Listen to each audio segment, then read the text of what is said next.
how to add or remove the music haptics to the accessibility shortcut on the iPhone 16 series.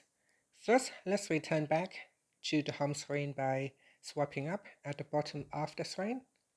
Now from the home screen, tap on Settings.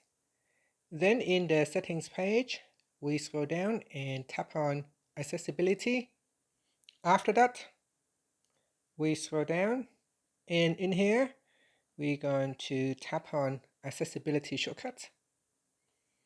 Next, scroll down, then tap on Music Haptics.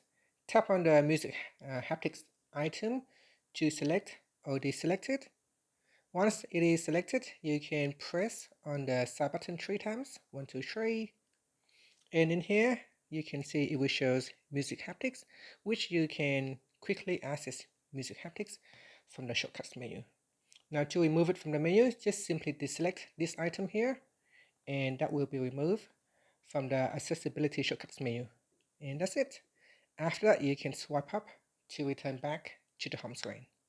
Thank you for watching this video. Please like and subscribe to my channel for more videos.